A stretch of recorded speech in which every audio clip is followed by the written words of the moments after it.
Já, Kristján, 2-1 á móti FH Kaplakrika, bara fyrstu viðbrögð eftir þennan leik.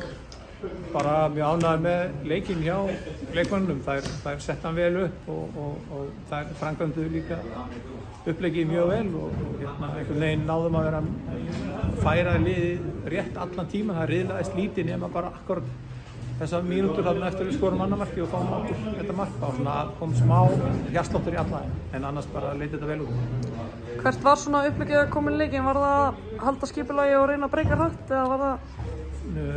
Það var sko meira það að leikmenn ættu aðeins að sína bestu hliðar sko hver og einn. Það myndi nú aðeins sína fjaðrirnar og láta sér líða aðeins betur á vellinum og hvað gerðum það og með því að þeim myndi líða aðeins betur og þá framkvæmdu þau uppleggið mjög vel.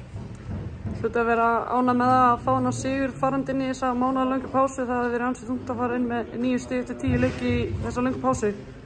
Það er sko alveg hárrétt hjá þér. Það hefði verið ansið langar vikur og sérstaklega þegar við erum að missa leikmenn í landsliðsverkefnin og í burtu í einhver tíma þá hefði verið svona erfiðar að leggja eitthvað upp fyrir seinni hlutann en þetta gefur okkur berindi báðvængi og við förum léttari inn í þetta hlið, best að kalla það hlið. Það verður áfram æft og unnið og undirbúa okkur fyrir mjög þétta dagskrá strax og þetta byrjar. Við höfum 3 leiki á viku þarna strax mótið byrjar. Þú eru 10 leiki búnir, þeir eru með 12 stig. Hvernig metur svona þennan fyrsta helminga á mótinu? Hjá okkur? Já. Þá hefur frammistaðan, hún hefur verið þannig séð að við eigum að vera með fleiri stig. Það er engin spurning. En reyndin er önnur og við þurfum bara að vinna okkur upp úr þessu, við þurfum bara að naga okkur upp deildina núna bara á þessari siglu sem að leikmenni sýndi í dag. Þá þurfum við bara að naga okkur upp töfluna og við gerum það, við munum gera það. Svo segir það er löng pása núna, þið eru ansið þunnskipið á bekknum í dag. Þið ætlið vantarlega vonandi að endurheimta einhverja leikmenn og svona í þessari pásu og fara vel í hlutina.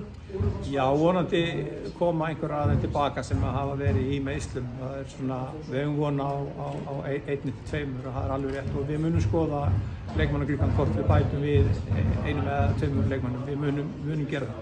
Hvað sérstök staða sem þið eru að leitast eftir að bæta við? Það fer nú kannski bara eftir hvað við sjáum meidda leikmann komið tilbaka, hverjir eru komið tilbaka en það er ljóst að við þurfum að bæta í markaskoruna þannig að við þurfum aðstoð í þær stöður.